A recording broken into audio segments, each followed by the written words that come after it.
Bonjour à tous et bienvenue sur cette vidéo. Nous allons voir ensemble comment démarrer sur Superhot après avoir synchronisé son compte Airbnb avec Superhot. Donc ça, c'était la vidéo précédente.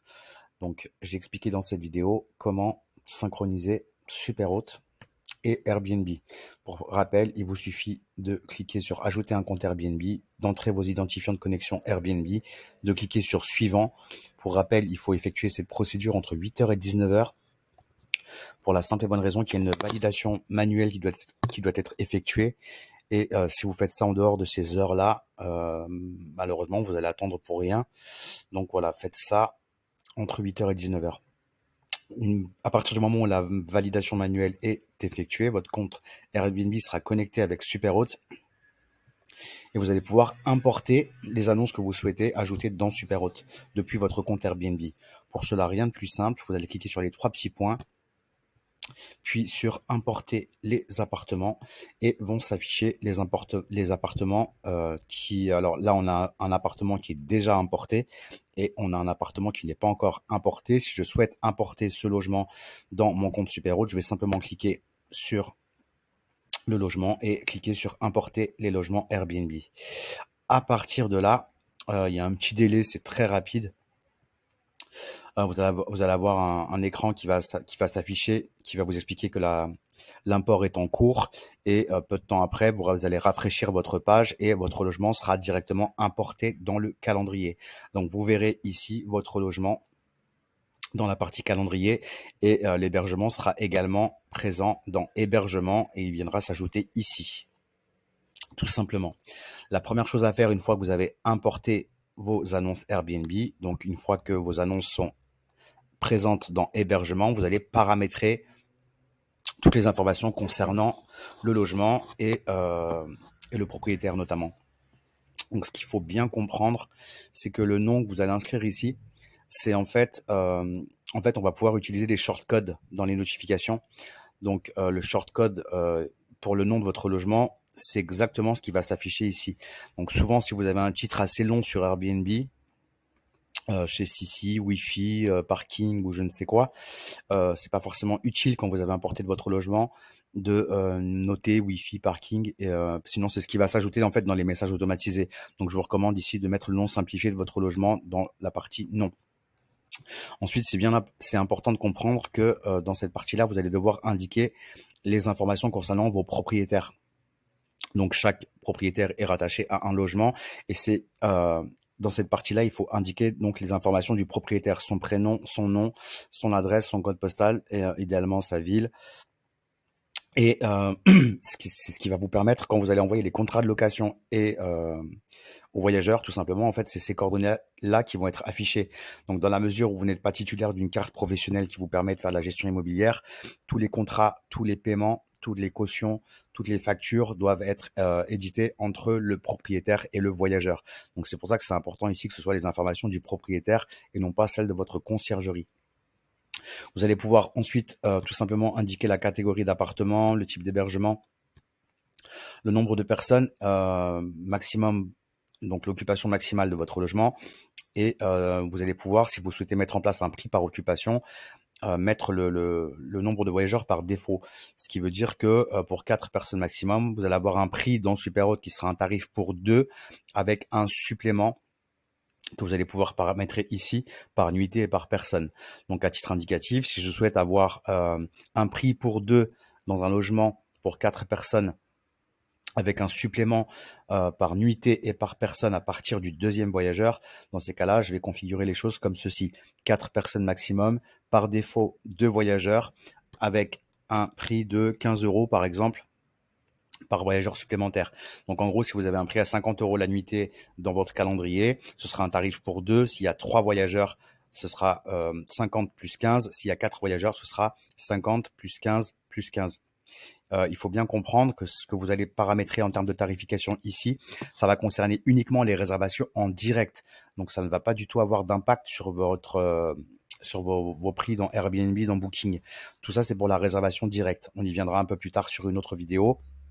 Il y a différentes manières de prendre des réservations directes avec Superhôte, mais prenez bien en considération que ça concerne les réservations directes. Donc les prix qui vont s'appliquer pour les voyageurs qui réservent par exemple par le biais du module de réservation sur votre site internet, ou pour les réservations que vous allez rentrer manuellement dans Superhôte. Vous allez pouvoir indiquer également le nombre de chambres, le nombre de salles de bain, le prix minimum que vous souhaitez pour votre logement. Donc le prix supplémentaire par personne, on vient de le voir ensemble. Vous allez indiquer également le montant des frais de ménage, également le montant de la taxe de séjour. Donc je vous recommande pour ça d'aller tout simplement sur le site de la taxe de séjour de votre ville pour aller vérifier ces informations. Et vous allez pouvoir paramétrer la taxe de séjour de deux manières. Ça peut être un pourcentage ou ça peut être un montant par personne et par nuitée. En fait, il faut savoir que en général, quand vous avez un logement qui est classé meublé de tourisme, vous avez donc un nombre d'étoiles qui vous est attribué et ça vous permet d'avoir un montant de taxe de séjour fixe. En général, je dis bien en général parce que c'est comme ça pour la majorité des villes, si votre logement n'est pas classé, ça va être un pourcentage du montant de la nuitée, sans dépasser un certain montant. Alors, je vous donne un exemple. Prenons l'exemple de la Grande Motte où c'est 5% du montant de la nuitée sans dépasser 2,95 €. Donc encore une fois, pour les logements qui ne sont pas classés en meublé de tourisme. Dans ces cas-là, je vais bien appliquer pourcentage. Je vais préciser que le montant du pourcentage, c'est 5% du montant de la nuitée sans dépasser 2,95 €. Vous allez voir que souvent, au niveau des taxes de séjour, c'est comme ça. Donc ça, c'est une première possibilité pour les logements non classés. Pour les logements classés, en général, c'est comme je vous l'expliquais, un montant de taxe de séjour fixe. Dans ces cas-là, on va sélectionner le montant fixe, donc par personne et par nuitée, et on va juste ajouter ici le montant de la taxe de séjour. Tout simplement. Voilà, donc une fois qu'on a fait ça, on va aussi indiquer le montant de la caution pour les empreintes bancaires, donc envoyées avec Stripe, et éventuellement la TVA si vous êtes concerné, mais pour la majorité, c'est pas le cas du tout. Vous allez aussi pouvoir indiquer les heures du début de check-in, les heures de fin de check-in, et l'heure de check-in. Alors celle-ci, attendez que je ne dise pas de bêtises, c'est l'heure de check-out, excusez-moi. Donc l'heure de check-in, à laquelle l'heure à laquelle débute le check-in pour une réservation, l'heure de fin de check-in et l'heure de maximale de check-out ici. Ça, c'est pour avoir des données précises. Alors, si vous devez facturer les prestataires en fonction de la durée du check-in, par exemple, pour les accueils en présentiel. Mais bon, ça, c'est en général, on l'utilise pas. Enfin, moi, je l'utilise pas et beaucoup ne l'utilisent pas. C'est pas très utile. La majorité fonctionne avec des check-in autonomes de toute façon. Mais bon, voilà, c'est quelque chose qui peut vous être utile peut-être si vous payez, par exemple, vos prestataires en fonction du temps qu'ils ont passé à effectuer telle ou telle tâche. Donc là, on voit bien que le logement est actif. Ça, c'est le lien iCal qui vous permettra de synchroniser des calendriers en iCal, mais honnêtement, encore une fois, c'est pas très utile dans la mesure où l'idéal avec Superhôte, l'objectif, c'est justement de tout synchroniser en XML, c'est beaucoup plus efficace. C'est ce que vous permet Superhôte. Mais vous allez pouvoir aussi, par exemple, si vous le souhaitez, utiliser ce lien iCal si vous avez une annonce sur Le Bon Coin, par exemple, ou sur une autre plateforme qui vous permet de synchroniser les calendriers en iCal. Donc ça, on vient de voir toute cette partie-là. On va voir la partie centrale. Là, vous allez indiquer l'adresse du logement. Donc adresse, code postal, la ville, le pays. L'email de contact sera en général automatiquement rempli en fonction du mail que vous avez rentré pour votre inscription sur Superhôte. Et on le verra dans un second temps, mais vous allez pouvoir aussi du coup rajouter le compte Stripe concerné sur le logement. Encore une fois, il est important de savoir que quand vous êtes une conciergerie, vous devez créer un compte Stripe pour chacun de vos propriétaires dans la mesure où vous n'avez pas de carte G et que chaque compte Stripe doit être rattaché à un logement. Vous ne devez pas encaisser les réservations, les cautions ou quoi que ce soit d'autre sur le compte bancaire de votre conciergerie. Donc, il faut bien que le bon compte Stripe soit rattaché avec le bon hébergement. Je vous recommande de cocher ici paiement automatique, caution automatique. Et vous pourrez, si vous souhaitez utiliser les SMS automatisés, il va falloir activer cette fonction directement en cliquant sur SMS intégration. Il faut savoir que ça a un coût, c'est 1 € par mois plus 10 centimes par SMS. Donc si vous activez SMS intégration, automatiquement vous aurez 1 € à régler par mois même si vous n'envoyez pas de SMS automatisé via Superhôte. Et si vous le décochez, bah, du coup, c'est que vous n'avez pas besoin d'utiliser la fonction SMS et vous serez prélevé de rien du tout. Ce sera 0 €. Voilà pour les parties les plus importantes, en tout cas en ce qui concerne la partie info pour chaque hébergement.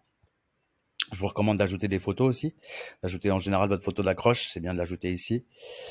Voilà, et pour la partie super conciergerie, j'en parlerai dans un autre tuto. Si vous êtes une conciergerie, ça vous permettra d'avoir des chiffres, de pouvoir exporter un tableau Excel avec des chiffres détaillés en ce qui concerne les commissions sur chaque réservation, les frais de ménage et les différents frais de check-in, de linge et les autres frais. Mais ça, on le verra sur un autre tuto vidéo. Le plus important, c'était vraiment de vous montrer les choses essentielles à faire dans la partie info.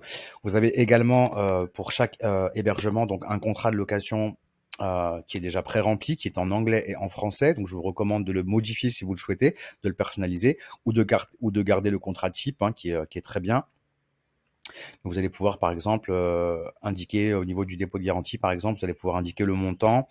Voilà, donc vous pouvez garder ce modèle-là ou vous pouvez le personnaliser selon votre convenance. Et donc, on va garder ce modèle-là pour l'instant. Donc là, il n'y a rien à modifier, sauf si vous voulez le personnaliser.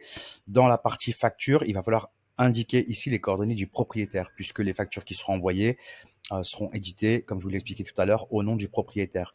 Je vous recommande d'ajouter une petite photo également, parce que visuellement, c'est plus sympa sur les factures, tout simplement. Voilà, si votre propriétaire est une entreprise, répertorié en tant qu'entreprise, une SCI ou autre, n'hésitez pas à noter ces informations d'entreprise ici. Pensez bien aussi, j'ai peut-être zappé ça, mais quand vous avez rempli tout ce qu'il y a à remplir dans Info, cliquez bien sur Enregistrer pour être sûr que les modifications sont prises en compte. Si vous changez d'onglet et que vous cliquez sur Enregistrer, il peut arriver que les modifications que vous avez mises sur l'onglet précédent ne soient pas prises en compte. Donc, quand vous faites des modifications dans Info, pour pas avoir de soucis, pour être sûr que c'est pris en compte, prenez l'automatisme d'enregistrer à chaque fois. Donc, contrat, on vient de le voir. Facture, je vais vous expliquer. Coordonnées du propriétaire, une petite photo sympa. Là, c'est tout ce qui va concerner les connexions avec les outils externes, comme PriceLabs par exemple. On y viendra plus tard. Là, c'est toute la partie checklist que vous pouvez personnaliser et mettre à disposition de vos prestataires afin de vous assurer que tout ce que vous mettez dans cette checklist soit respecté scrupuleusement. Moi, à titre indicatif, j'avais 7 checklists. Une checklist pour les produits d'accueil, une checklist pour les produits ménagers qui doivent être présents dans les logements, une checklist pour le check-in, une checklist pour le check-out. J'avais une checklist pour le ménage, une checklist pour les incidents et je ne sais plus quelle autre checklist. Donc, peu importe. Voilà, on y viendra, il y aura un tuto spécifique sur les checklists. Les fameux formulaires de bienvenue et de check-in. Donc, c'est deux formulaires qui ont deux fonctions différentes et qu'on envoie à des moments différents également. Je vous recommande d'envoyer le formulaire de bienvenue au moment de la confirmation de réservation. Et je vous recommande d'envoyer le formulaire de check-in dans votre message de pré-arrivée. C'est un message que moi j'envoie à J-2 avant le check-in. Pareil, il y aura un tuto spécifique pour ça. Sur les formulaires. Donc, on passe maintenant à plateforme. Ça, c'est ce qui va vous permettre de pouvoir synchroniser Booking. Donc là, on a fait la connexion tout à l'heure, on l'a vu dans la mesure où on a importé l'annonce Airbnb. L'hébergement est donc créé dans hébergement et automatiquement dans plateforme, votre compte Airbnb sera déjà synchronisé. Donc là, vous aurez le nom de votre appartement qui va apparaître ici. Pour synchroniser Booking, il y aura pareil un tuto spécifique pour vous expliquer comment procéder.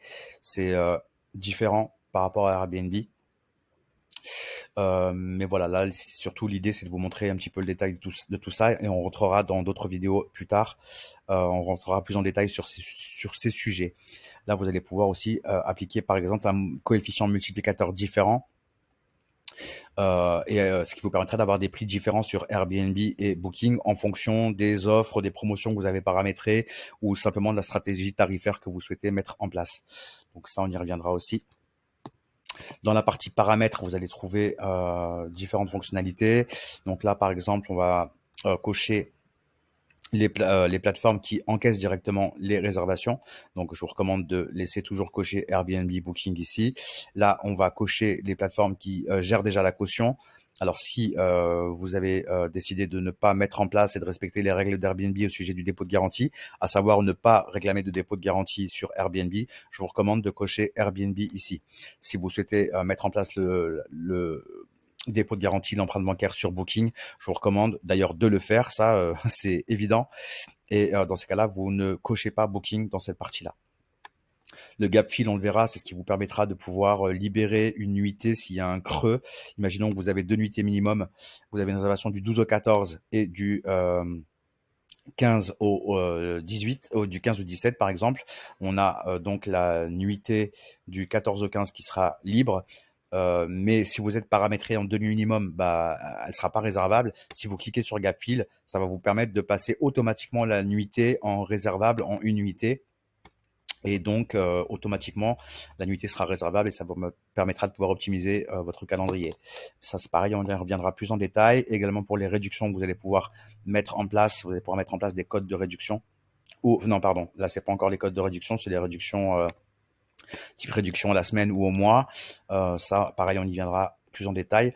Là, c'est tout ce que vous allez devoir remplir pour paramétrer votre mini site internet, le module de réservation et pour mettre à jour vos hébergements sur le module de réservation que met à votre disposition Superhôte. On y viendra aussi plus en détail. Et dans la partie journal, c'est pour pouvoir avoir l'historique de toutes les modifications qui ont été effectuées sur votre compte.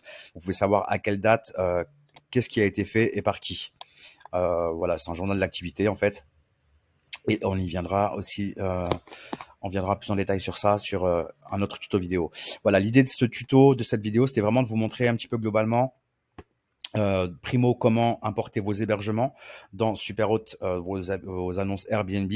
Et ensuite, une fois qu'elles sont importées, de vous expliquer comment paramétrer en fait chaque hébergement dans la partie hébergement et éviter les erreurs courantes. Voilà, j'espère que cette vidéo vous sera utile en tout cas. Je vous recommande encore une fois, si vous avez des questions, de les laisser dans la partie commentaires en dessous de la vidéo. Voilà, j'espère que votre activité se développe à merveille. Je vous souhaite plein de bonnes choses et je vous dis à très vite sur le prochain tuto. Ciao, ciao.